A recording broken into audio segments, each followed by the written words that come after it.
Mudah-mudahan rasa syukur itu membuat kita semakin sadar bahwa sesungguhnya kita ini adalah hamba Allah yang dhaif, hamba Allah yang lemah, yang tidak bisa hidup tanpa Dia.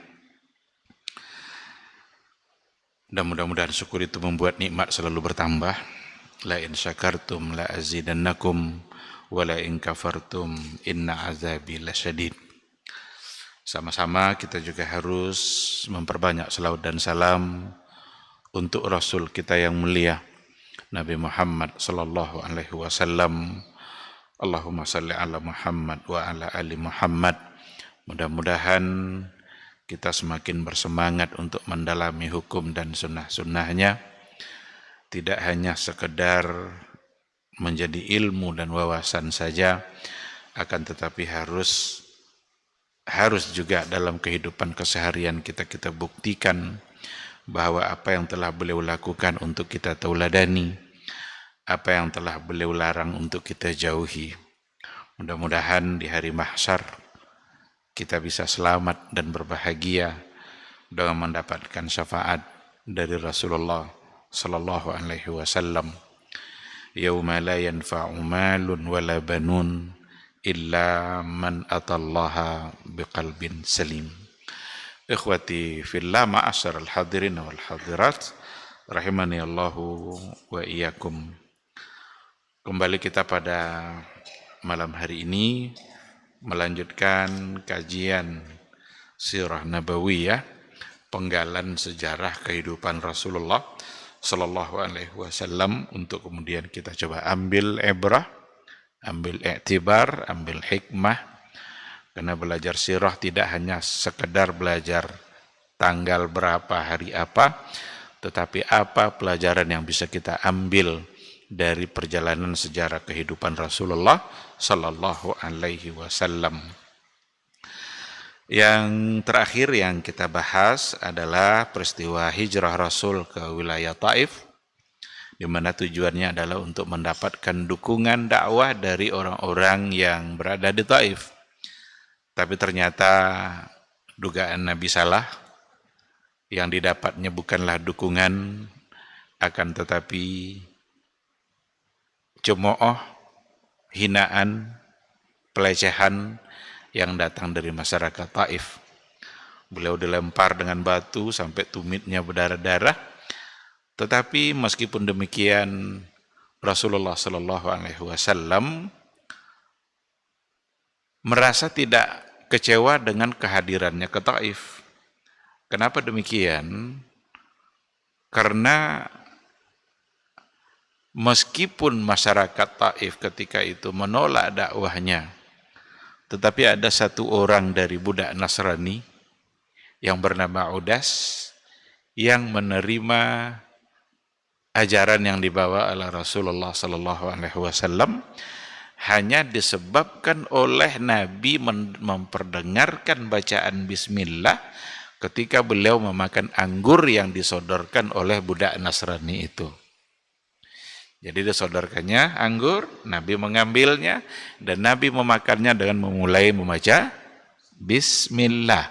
Itulah yang didengar oleh seorang budak Nasrani, yang membuat dia menjadi penasaran, dan dia bertanya, kalimat apa yang engkau baca itu wahai Muhammad? Disampaikan oleh Nabi bahwa itu adalah kalimat iman, kalimat tauhid, bahwa agama yang benar itu yang harus kita anut adalah agama yang saya adalah Rasulnya. Dan akhirnya bisa beliau menerima itu. Dalam perjalanannya juga Rasul terhibur juga dengan diterimanya dakwah beliau oleh sekelompok jin. Dalam perjalanan menuju kota Mekah, ternyata meskipun manusia-manusia Taif menolak dakwah Nabi, tapi ternyata golongan jin bisa menerima.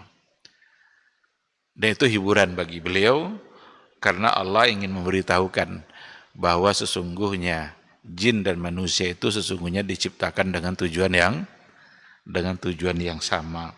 Wa ma khalaqtul jinna wal insa illa liya'budun.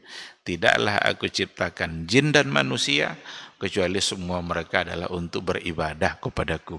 Nah, Allah membuktikan bahwa dalam perjalanannya menuju kota Mekah, sekelompok jin menerima dakwah Nabi dan masuk Islam, sehingga Nabi berpesan kepada kelompok jin itu, pulanglah kalian ke kaum kalian dan ajak mereka untuk menerima ajaran Islam. Semua itu terjadi setelah wafatnya dua pendukung dakwah Nabi. Yang pertama adalah Abu Talib, pamannya sendiri, dan yang kedua adalah Khadijah, istrinya yang sangat tercinta, yang mengorbankan segala hartanya untuk kepentingan dakwah Rasulullah sallallahu alaihi wasallam. Dikatakan dalam catatan sejarah itu terjadi pada tahun ke-10. Ini yang terakhir yang sudah kita bahas. Sekarang kita masuk pada peristiwa yang sebagai mukjizat di antara mukjizat terbesar yang dialami dan dilaksanakan oleh Rasulullah sallallahu alaihi wasallam. Apa itu? Peristiwa Al-Isra wal Mi'raj. Peristiwa Isra dan Mi'raj. Meskipun bertubi-tubi cobaan yang datang, wafat Khadijah, wafat pamannya, dua-duanya sudah tidak ada, tetapi Allah juga menghiburnya dengan berbagai macam cara. Termasuk diantaranya dengan Isra dan Mi'raj. Maka ulama sepakat mengatakan bahwa peristiwa Isra dan Mi'raj itu adalah ba'dal amil ashir minal bi'tsah. Itu setelah tahun ke-10 dari kenabian. Hanya saja mereka berbeda. Apakah 1 tahun sebelum hijrah, apakah 2 tahun sebelum hijrah, karena Nabi berada di kota Mekah selama 13 tahun dalam dakwah Fatrah Makkahnya itu selama 13 tahun. Kalau tahun ke-10 berarti masih ada 3 tahun lagi. Maka memang para ulama berbeda, apakah setahun sebelum hijrah atau 2 tahun sebelum hijrah. Terlepas dari perbedaan itu, yang penting peristiwa Isra dan Mi'raj itu sesuatu yang pasti terjadi dalam kehidupan Rasulullah sallallahu alaihi wasallam. Dan Isra Mi'raj itu salah satu dari mukjizat. Kenapa dikatakan mukjizat? Memang sesuatu yang tidak mungkin terjadi pada diri seseorang kecuali hanya benar-benar datang dari Allah Subhanahu wa taala. Maka peristiwa-peristiwa besar yang di luar daripada kebiasaan untuk Nabi disebut dengan mukjizat. Tapi kalau untuk selain Nabi, untuk orang-orang soleh, ya mungkin bisa disebut dengan al-karamah. Satu bentuk kemuliaan. Hanya saja memang kita perlu teliti juga untuk menerima bahasa-bahasa karamah yang terjadi pada diri seseorang. Karamah itu diberikan oleh Allah Subhanahu wa taala pada diri orang-orang yang soleh karena kedekatannya kepada Allah Subhanahu wa taala, dan karamah itu bukan sebagai sebuah rekayasa. Bahkan sahibul karamah sendiri, orang yang diberikan karamah sendiri, dia tidak tahu kalau itu akan terjadi. Tapi kalau seandainya ada unsur rekayasa, seperti dipertontonkannya bahwa dia tidak bisa ditusuk oleh pisau umpamanya, atau dia melakukan sesuatu yang memang di luar daripada kebiasaan, tak basah oleh hujan umpamanya, dan dipertontonkannya. Kalau ada unsur rekayasa, sungguh itu bukanlah karamah. Bahkan bisa saja yang mengatakan itu bukan sebagai waliullah, tetapi justru adalah walius syaitan, adalah walinya syaitan. Tapi yang namanya karamah, satu bentuk kemuliaan, terjadi sesuatu di luar dugaan, di luar pada kebiasaan, bukan karena rekayasa, bahkan dia pun tidak menyadari kalau itu akan terjadi. Dan itu mungkin ada pada diri orang-orang yang saleh. Nah, untuk Nabi disebut dengan mukjizat. datang dari Allah sebagai penguat dakwah Nabi. Salah satu dari mukjizat itu, dan itu tujuannya adalah untuk memuliakan Nabi dan mengokohkan jiwa Nabi setelah wafatnya pamannya dan istrinya yang tercinta. Ternyata memang harus bersandar kepada Allah. Jangan bersandar kepada siapa-siapa. Jangan bersandar kepada paman, jangan bersandar kepada istri dalam persoalan dakwah, tapi sandarkan dakwah kita kepada Allah Subhanahu wa taala. Ketika begitu besar intimidasi yang datang dari orang-orang Quraisy, orang-orang jahiliyah di kota Mekah ketika itu, tetapi Allah memberikan kemuliaan dalam bentuk diperjalankan beliau itu dari Masjidil Haram menuju Masjidil Aqsa, kemudian nanti dari Masjidil Aqsa sampai ke Sidratil Muntaha dan turun kembali sampai ke Mekah ke Masjidil Haram sebelum masuk waktu fajar. Sebelum subuh terbit, Rasul sudah kembali sampai. Nah, inilah yang akan kita coba lihat insya Allah beberapa riwayat yang ada terkait dengan sejarah Isra dan Mi'raj. Di antara peristiwa yang banyak diriwayatkan ketika kehidupan Nabi di Mekah itu adalah peristiwa Isra Mi'raj ini. Hanya saja tidak ada satu riwayat yang utuh menceritakan secara lengkap.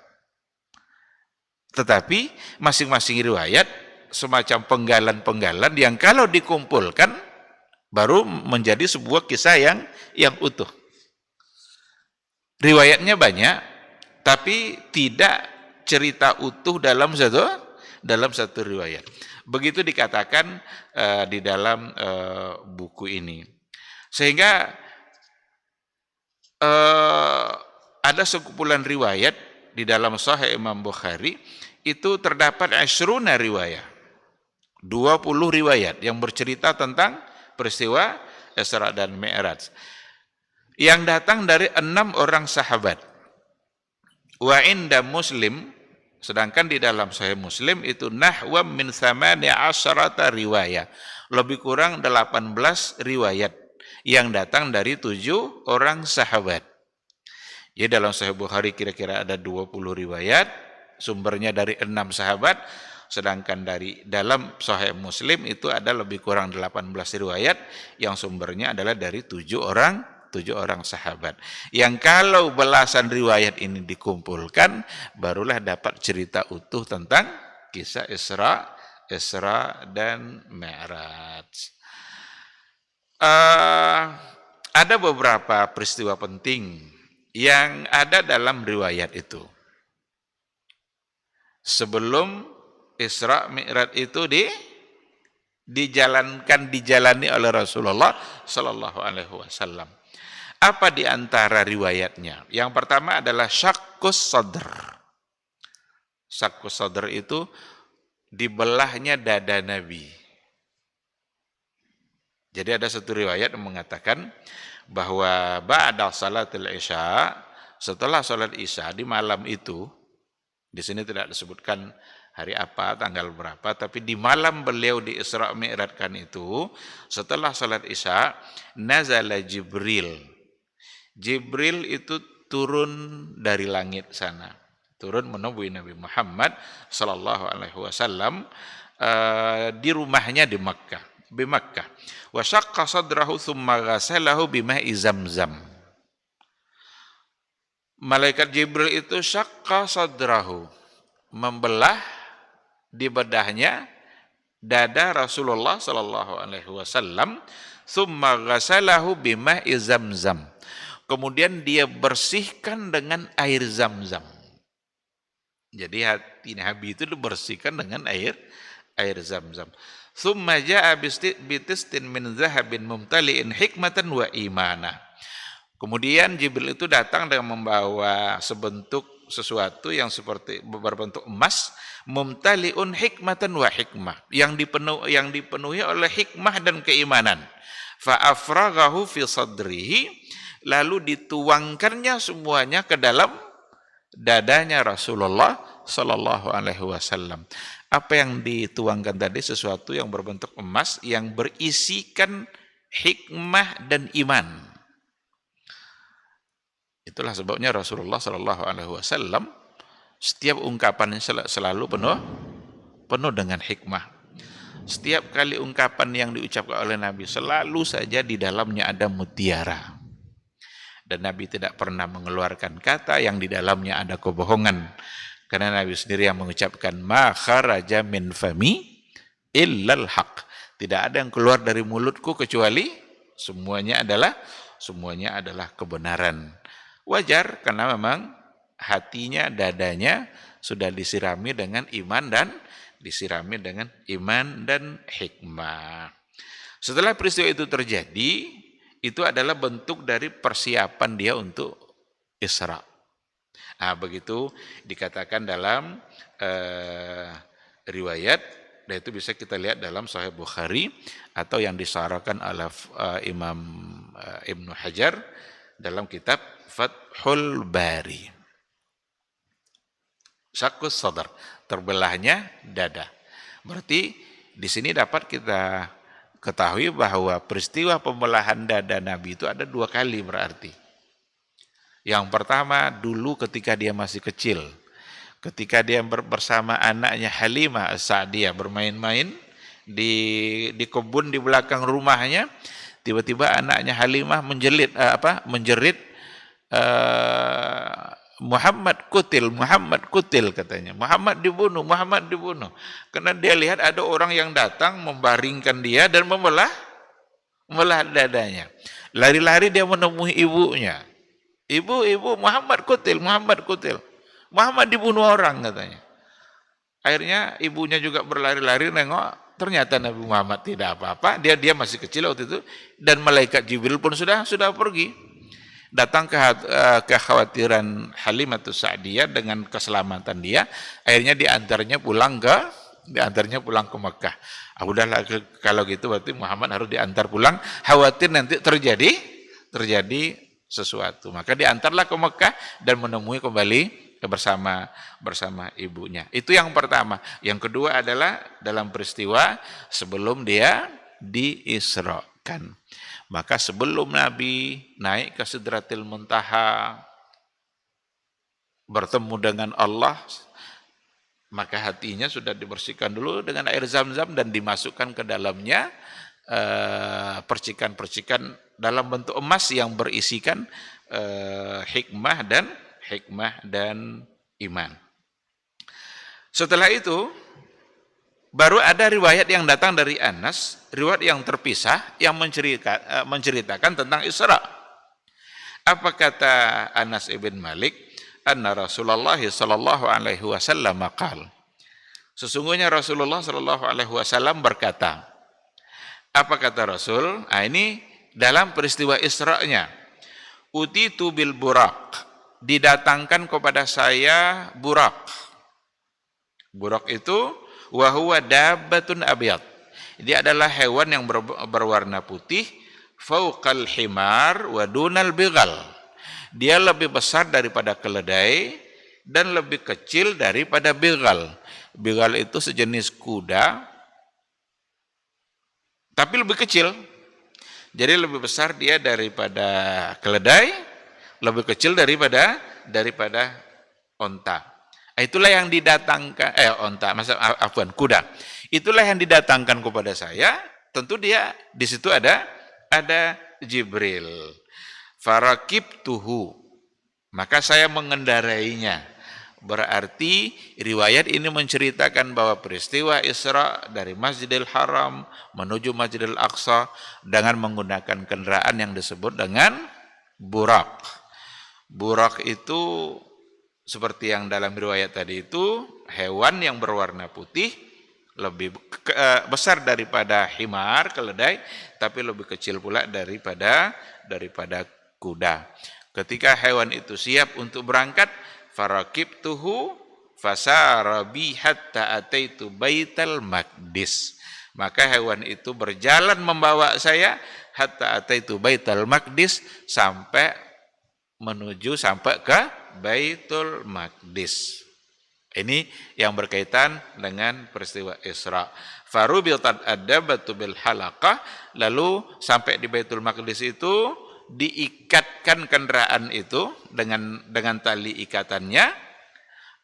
Summa dakhaltu fasallaitu fihi rak'atain. Maka saya masuk ke Masjidil Aqsa, fasallaitu fihi rak'atain, dan saya salat di situ 2 rakaat. Summa kharajtu, lalu saya keluar. Fa'atani Jibril bi'ina'in min khamar. Tiba-tiba Jibril ketika itu datang kepada saya membawa bi'ina'in min khamar, secangkir khamar, wa ina'in min laban, dan secangkir susu. Suruh pilih minum. Ada satu khamar dan ada satu susu. Fakhtartul labana, maka saya memilih untuk meminum susu. Faqala Jibril, maka Jibril berkata, asabtal fitrah. Pilihanmu benar. Itu menunjukkan fitrah. Fitrah manusia yang lebih suka kepada minuman yang baik daripada minuman yang buruk. Karena kalau dipilih khamar kan merusak. Dan itu bertentangan dengan fitrah manusia. Tapi ketika dipilih laban, susu, berarti itu sesuatu yang sesuai dengan fitrah manusia. Maka kalau ada orang hari ini yang meminum khamar, berarti dia menyalahi fitrahnya sendiri. Kalau ada orang yang suka mabuk-mabukan, meminum sesuatu yang tidak baik, berarti dia menentang fitrahnya sendiri. Karena fitrah selalu suka kepada yang baik. Jibril bilang, asabtal fitrah. Pilihanmu benar. Itu adalah fitrah. Lalu summa urijabi. Setelah itu urijabi. Urija itu dinaikkan, diangkat ke atas, dinaikkan ke atas. Saya dinaikkan ke atas. Sampai di sini penggalan riwayatnya. Wa fi riwayatin ukhra. Nah, ada lagi riwayat yang lain yang menceritakan bahwa bahwa sesungguhnya Rasulullah sallallahu alaihi wasallam shalla bil anbiya'i qabla al-mi'raj. Jadi ada lagi riwayat yang lain yang menceritakan, kalau yang pertama tadi tidak menceritakan Nabi sholat bersama malaikat, tapi hanya menceritakan bahwa Nabi sholat dua rakaat. Kalau yang pada riwayat yang lain, annahu shalla bil anbiya'i qabla al-mi'raj. Sesungguhnya Rasulullah sallallahu alaihi wasallam sholat dengan para nabi qabla al-mi'raj, sebelum dia di-mi'rajkan. Tsumma bu'itsa lahu Adam faman dunahu minal anbiya. Diutuslah kepada nabi di Baitul Maqdis itu Adam dan yang nabi-nabi sesudahnya. Diutus. Fa ammahum Rasulullah sallallahu alaihi wasallam tilkal lailah. Maka Nabi mengimami mereka dalam satu salat pada malam itu. Berarti ini bukan lagi perjalanan manusia biasa ini. Karena dia ditemukan dengan para nabi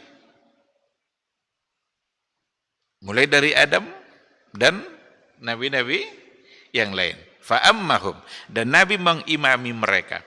Ini 634 itu diriwayatkan Imam Al-Baihaqi dalam kitab Ad-Dalail. Dan dalam buku-buku yang lain juga dalam Imam Ahmad, Hazal Bab Indal Imam Ahmad juga ada, beliau menyampaikan beberapa riwayat yang berkaitan dengan Qissatul Isra wal Mi'raj bi Rasulillah sallallahu alaihi wasallam. Nah, jadi dua riwayat ini sepenggal cerita yang ada pada riwayat itu yang juga tidak secara utuh. Karena dalam riwayat lain nanti ada Nabi dalam perjalanannya menuju dari Masjidil Haram ke Masjidil Aqsa, dia ketemu dengan pedagang-pedagang, lalu Nabi mengucapkan salam, dan mereka merasa terheran-heran, itu salam itu suara Muhammad itu. Dalam riwayat yang berbeda. Maka di sini dikatakan tidak ada satu riwayat yang semua ada dalam satu riwayat itu peristiwa, tetapi dalam beberapa riwayat yang kalau dikumpulkan baru ada cerita secara utuh. Ketika selesai urusannya di Baitul Maqdis dengan mengimami para nabi. Setelah itu baru ada peristiwa Mi'raj. Peristiwa Mi'raj. Tsumma urija bihi ila samawat. Lalu dimi'rajkanlah Rasulullah sallallahu alaihi wasallam menuju as-samawat. Berarti menuju langit yang ada di atas. Karena langit itu jumlahnya 7. Wa fi kulli sama'in yastaftihu Jibril. Dalam setiap tingkatan langit itu Jibril minta bukakan pintu. Berarti langit ada pintunya. Tidak bisa sembarang masuk. Jibril setiap kali sampai dalam tingkatan langit itu, langit pertama, langit kedua, yastaftih, dia minta dibukakan pintu. Summa yas'al, kemudian penjaganya bertanya, man ma'ak, siapa yang bersamamu? Fayaqulu Muhammad. Jibril bilang, bersama saya adalah Muhammad. Fayurahibu bihi, maka dia menyambut baik dan membukakan pintu langit itu. Ini langit makhluk Allah yang besar, yang sampai hari ini tidak ada profesor manapun yang paham apa itu langit itu. Yang kita pandang ke atas itu langit enggak? Sementara langit ada pintunya. Jibril aja kalau mau masuk harus buka pintunya dulu. Maka kalaulah makhluk Allah saja kita tidak mampu untuk memahaminya secara baik seperti apa, dan tidak mungkin kita pahami padahal dia masih dalam bentuk makhluknya Allah Subhanahu wa ta'ala. Maka Allah tentu akan tidak pernah sampai pula akal dan pikiran kita secara utuh dalam mengenalinya, kecuali sesuai dengan apa yang ada dalam Al-Quran dan Sunnah Rasulullah Sallallahu Alaihi Wasallam. Fara'a fi sama'id dunya Adam. Maka Nabi melihat pada sama'id dunya, langit dunia, berarti langit tingkatan pertama, Adam. Nabi menemui Adam. Penjaganya adalah Adam. Wa fi tsaniyati Isa wa Yahya. Sedangkan pada langit yang kedua itu penjaganya Isa wa Yahya. Nabi Isa dan Nabi Yahya. Wa fi tsalisati Yusuf. Dan pada langit ketiga itu penjaganya adalah Yusuf. Wa fi rabi'ati Idris. Langit keempat itu penjaganya Idris. Wa fil khamisati Harun. Pada langit yang kelima itu ada Nabi Harun. Wa fis sadisati Musa. Sedangkan pada langit yang ke-6 itu ada Musa, Nabi Musa. Wa fis sabi'ati Ibrahim mustanidan ilal baitil ma'mur. Pada langit yang ketujuh, Nabi melihat di situ ada Nabi Ibrahim mustanidan ilal baitil ma'mur, sedang bersandar di Baitul Ma'mur. Baitul Ma'mur itu kalau kita di dunia, kiblat kita Ka'bah. Kalau makhluk langit, mereka pusatnya ada di Baitul Ma'mur. Jadi Ka'bahnya makhluk langit itu adalah Baitul Ma'mur. Nah, pada langit yang ketujuh ini, Nabi melihat Nabi Ibrahim mustanidan ilal Baitil Ma'mur. Dia bersandar di Baitul Ma'mur. Summa zahaba ila sidratil muntaha. Ketika itu, ringkas cerita, Rasulullah sallallahu alaihi wasallam menuju sidratil muntaha wa faradallahu alaihi wa ala ummati 50 salatan fil yaumi wa lailah. Lalu disitulah Allah mewajibkan, memfardukan salat kepada umatnya sebanyak 50 salatan, 50 kali salat fil yaumi wal lailah. Sehari semalam. 50 kali. Berarti perintah pertama jumlah rakaat solat kita sehari semalam adalah 50 kali solat. Wa fi tariqi audatihi min mi'rajihi, jalan menuju pulang dari mi'rajnya, intaha ila Musa. Berhenti dia sampai kepada Nabi Musa, berarti pada langit ke-6. Karena yang ke-6 tadi ada Nabi Musa. Fasa'alahu Musa. Musa bertanya, "Ma farada rabbuka ala ummatik?" Apa yang diwajibkan oleh Rabbmu kepada umatmu? Fa akhbarahu, lalu Nabi menceritakan kepada Nabi Musa bahwa Allah memfardukan kepada umat saya salat sebanyak 50 kali. Fatalaba minhu Musa ayyarji'a ila rabbi fayas'aluhu takhfif. Maka Nabi Musa meminta balik ke Rabb kamunya. Minta ringankan kewajiban itu. Jadi Nabi Musa meminta kepada Nabi Muhammad sallallahu alaihi wasallam ayyarji'a ila rabbih, agar dia kembali kepada Rabbnya untuk meminta keringanan, fafa'ala. Nabi melakukan itu. Naik dia kembali untuk meminta keringanan. Wa khaffafallahu anhu khamsa salawat. Allah berikan keringanan 5 salat. Berarti tinggal 45. Jadi dari 50 minta kurang, dikurangi 5 jadi 45. Lalu pas turun ketemu lagi dengan Nabi Musa.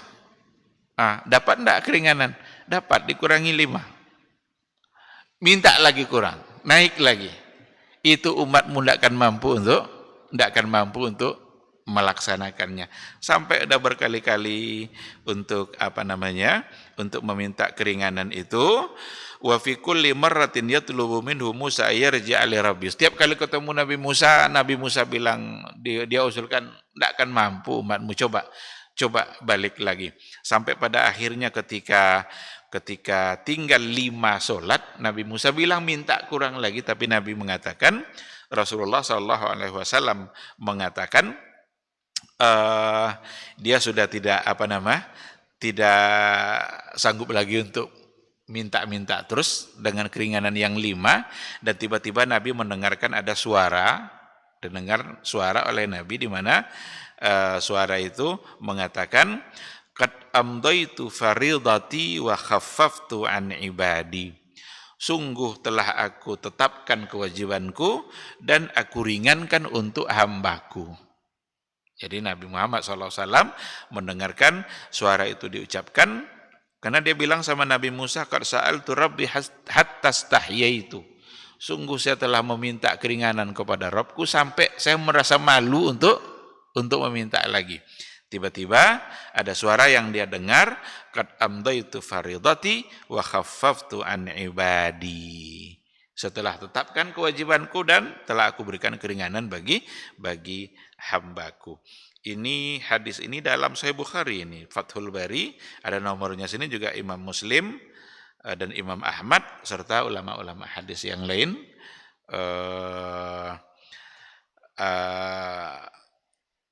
Wa isnaduhu sahih, dan sanadnya adalah sanad yang sahih. Ini di antara riwayat yang berkaitan dengan Mi'raj. Lagi-lagi ini semacam penggalan, karena apa yang terjadi di Mi'raj itu dilengkapi nanti oleh riwayat yang lain. Banyak hal-hal yang diperlihatkan kepada Rasulullah sallallahu alaihi wasallam.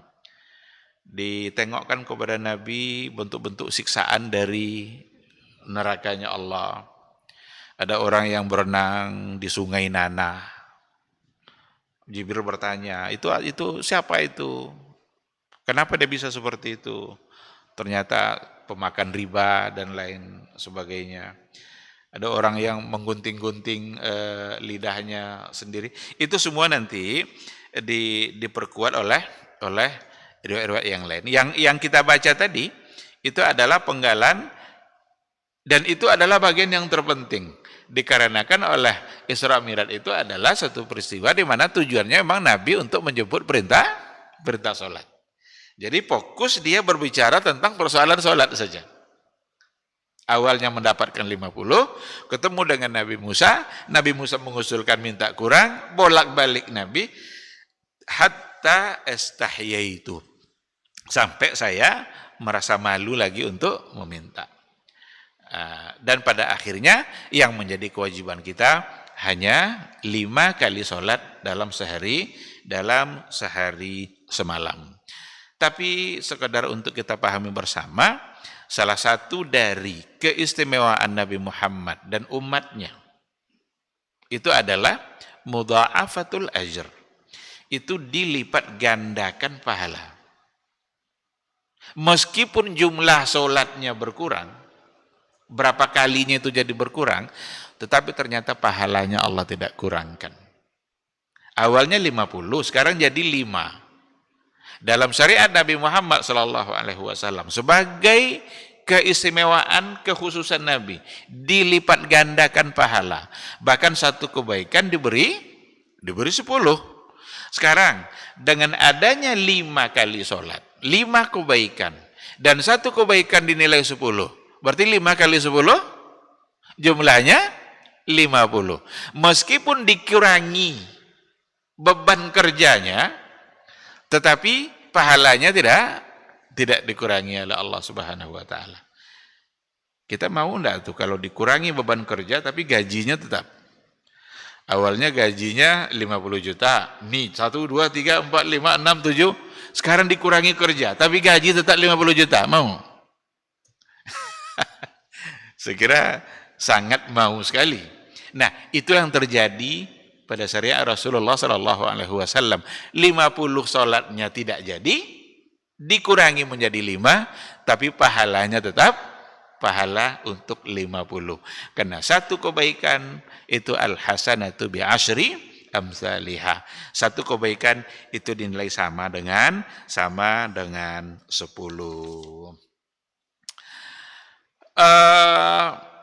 Ada hal yang menarik.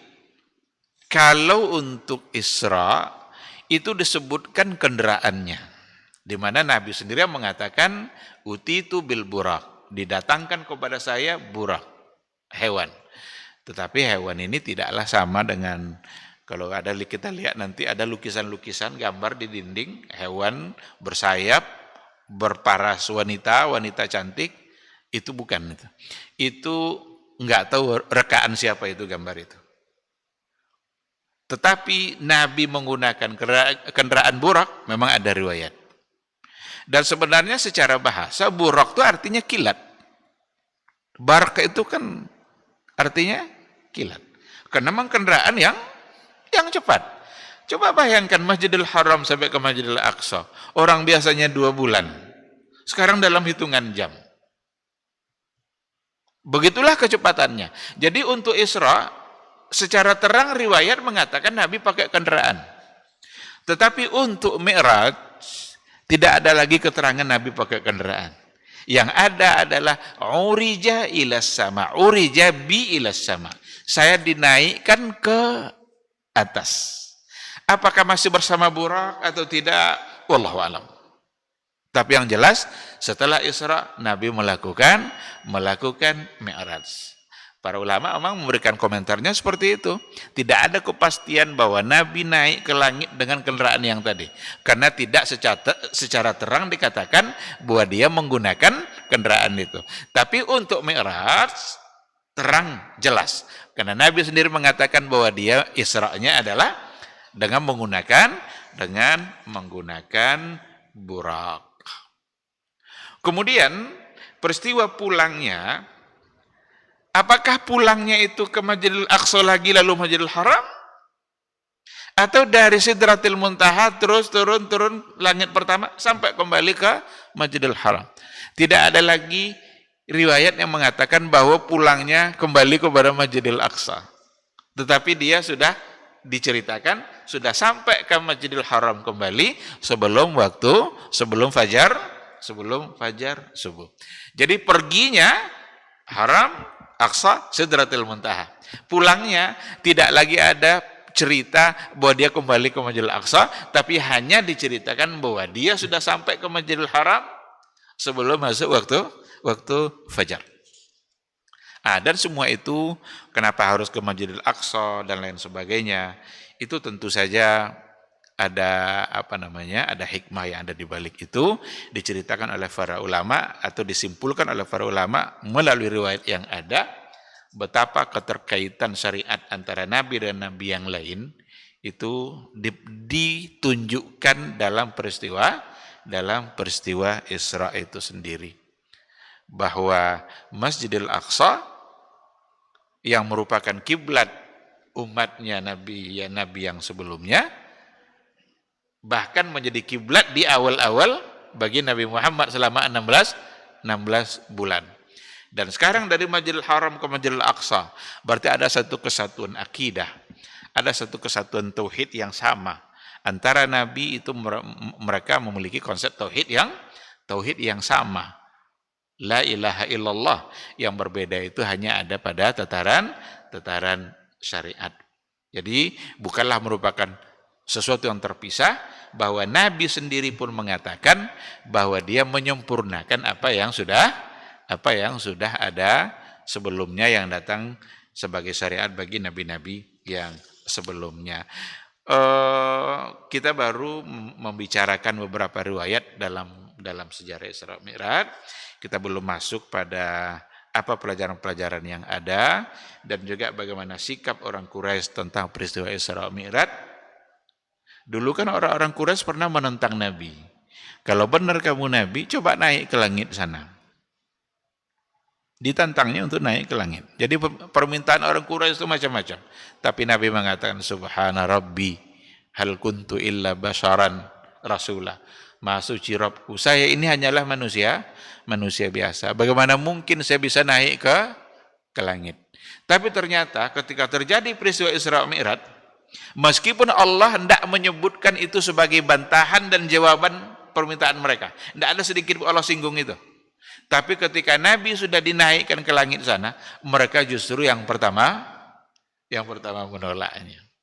Jadi dasar orang Quraisy, orang jahiliyah itu tantangannya, kalaupun Nabi menjawab tantangan itu, tetap aja mereka tidak beriman. Minta belah bulan, dibelah bulan itu sebagai mukjizat, tidak juga beriman. Minta naik ke langit, tapi Nabi tidak menjawab, karena Nabi pun tidak tahu akan diisrakan. Nah maka ketika benar-benar sudah naik ke langit sana dalam bentuk Isra Mi'raj, mereka tetap saja tidak percaya, bahkan justru dialah yang membantah. Insya Allah nanti kita akan sambung pada pertemuan yang akan datang, bagaimana sikap orang-orang Quraisy, bagaimana perbedaan pandangan para ulama, apakah Isra itu hanya dengan jasad, hanya ruh saja, atau jasad dan ruh, apakah Isra Mi'raj itu peristiwa yang dialami Nabi dalam mimpi. Itu ada beberapa pandangan para ulama yang insya Allah nanti kita bahas pada pertemuan yang akan datang. Saya kira untuk malam ini kita cukupkan, mudah-mudahan ada ilmu yang bisa kita dapatkan. Semoga kita semakin cinta kepada Rasul kita dan semakin yakin dengan sunnah-sunnahnya untuk kemudian kita tauladani. Terima kasih. Subhanakallahumma bihamdika asyhadu an la ilaha illa anta astaghfiruka wa atubu ilaik. Wassalamualaikum warahmatullahi wabarakatuh.